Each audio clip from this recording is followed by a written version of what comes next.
Hey, this is Steve with Creative Chaos here in rural France. Another beautiful day. Looks like Wednesday. We're having that Indian summer we were promised.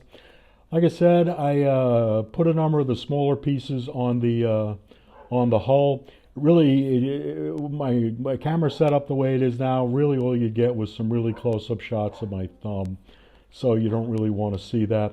What I'll do is I'll reset the camera, point out what I did, and show you just the progress we're making. So you guys hang on. Welcome back to the channel. Always great to see you. All right, we're just going to do a quick overview of what I've got accomplished today. All right, we're just gonna start out here in the front. What we've got is the Russians used a for their tow cables. They had quite a beefy hook here. They also had a spring retainer to keep the hook in place. So you can see we've got that there and on the other side. Working our way up, I've put the horn on. Every tank should have a horn. We got the light. We've got the periscope covers, which is very interesting because they're very similar to what the English used on their tanks during World War II, and even with the Centurion post World War II, these same kind of covers. We have got we've got the tow hooks, towing shackles on, and what I was surprised was with the towing shackles went on, and there's a mount there. I've got them on the bent fender. There's usually a piece that goes over that to keep the towing shackles in place.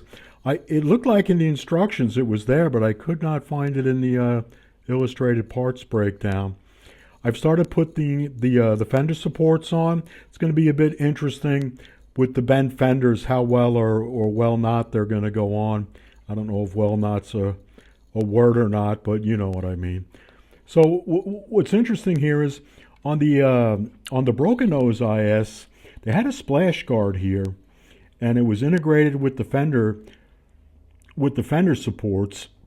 And I'm not quite sure how I'm going to do that. The kit piece is missing a bracket. It just has the edge down glued in here where the actual piece had a flange that came down here.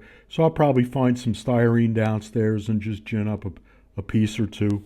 We're continuing to work our way back. We've got the running lights. These are the forward lights. These are just, I think they were red, tiny red lights that would, for movement at night so you could see the tank in front and behind you. They're on both sides. Working our way back to the engine deck. I've got the lifting eyes on. I've got some rear running lights on. Same idea as the forward ones, just to give the guy in front or back of you spatial awareness. Now, for the longest time, I could not figure out what this piece was. I believe it's a call button for infantry to get a hold of the tank. So there's no tank phone on this, but somehow I guess if you press that button, there would be a light on that comes on that would alert the crew that there was infantry around that needed to talk with them.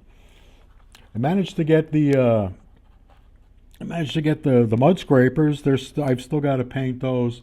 I kind of blew it. I should have put those on before I did the tracks, but I didn't. So there was a bit of a pain to get them on, but eventually they went on. And back here we've got the eyelets for the hatch covers for once you unbolted them, give you something to tug on to pull them off. Like I said, the running lights are back here. Same setup with the towing hooks and the springs, just as in the front. You know, hook them up, hook the tow ropes up. Spring keeps the hook in place, and these are pretty beefy shackles. Working our way around, I've got the other side on. Other side in there. Hopefully you can see that. It's gray and it's standing out. Get a paintbrush in there and do some weathering. It really shouldn't be a problem.